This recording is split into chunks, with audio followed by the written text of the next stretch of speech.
தமிழகத்தின் தென்கோடியில் ராமேஸ்வரம் அருகே அமைந்துள்ள பாம்பன் என்ற ஊரில் சாத்தப்ப பிள்ளை செங்கமலத்தம்மாள் தம்பதியரின் மகனாக 1848ஆம் ஆண்டு அவதரித்தவரே பாம்பன் சுவாமிகள் ஆவார். சுவாமியின் இயற்பெயர் அப்பாவு என்பதாகும். பள்ளிக் கல்வி மற்றும் உயர்கல்வியை அங்குள்ள கிறிஸ்தவ கல்வி நிறுவனத்தில் பயின்றபோதும் சிறுவயதிலிருந்தே முருகப்பெருமான் மீது பக்தி கொண்டிருந்தார். தமது குருவாக அருணகிரிநாதரை நினைத்துக் கொண்டு 13 வயதிலேயே கங்கையை சடையைப் பறித்து என்று தொடங்கும் பாடலை இயற்றினார். அதன் பின்னர் பெற்றோர்களின் விருப்பத்தின் பேரில் காளிமுத்தம்மாள் என்பவரை திருமணம் செய்த பாம்பன் சுவாமிக்கு முருகன் அருளால் முருகாண்டி பிள்ளை, குமரகுருதாச பிள்ளை என்ற 2 ஆண் குழந்தைகளையும் சிவஞானம்மாள் என்ற ஒரு பெண் குழந்தையும் பிறந்தன. குடும்ப வாழ்வில் இருந்த பாம்பன் சுவாமிகள் அன்றாட வாழ்க்கையில் ஏற்படும் இன்னல்களை நீங்கும் பொருட்டு சண்முக கவசம் என்ற பாடலை இயற்றினார்.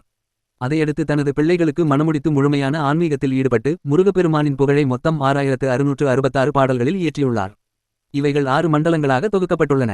அவ்வாறு பாம்பன் சுவாமிகள் இயற்றிய பாடல்களில் பகை கடிதல் பாடல் மிகவும் சக்தி வாய்ந்த பாடல் ஆகும். இது மொத்தம் 10 பாடல்களை உடையது. இதில் பாம்பன் சுவாமிகள் முருகனை துதித்து பின்பு அவரின் வாகனமான மயிலிடம் இறைவனாகிய முருகனை அழைத்து வருமாறு பாடுகிறார். இதனைத் தொடர்ந்து பாராயணம் செய்து வந்தால் கனவிலும் நனவிலும் முருகனின் அருள் உண்டாகும். பகை கடிதல் பதிக பாடலை முதலாக பாடும்போது முருகனுக்கு கந்த செவ்வாய்க்கிழமை, கிருத்திகை அல்லது விசாக நட்சத்திரம், சஷ்டி திதி போன்ற எந்த நாளிலாவது தொடங்க வேண்டும். முதல் நாளன்று 9 முறை படிக்க வேண்டும். அதன் பின்னர் தினமும் 3 முறை படிப்பது நல்லது.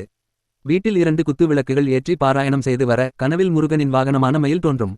அதன் பின்பு கனவில் முருகனே தோன்றுவார் என்பது உண்மையாகும். முருகன் நேரில் தோன்றுவது அவரவர் செய்த புண்ணியத்தை பொறுத்தது. இந்த பாடலை ஒருவர் தினமும் பாடி வருகையில் பல்வேறு தடைகள் வரும். ஆனால் அதையும் மீறி தொடர்ந்து பாடிவர வீட்டிலும் வெளியிலும் உள்ள பகை நீங்கும்.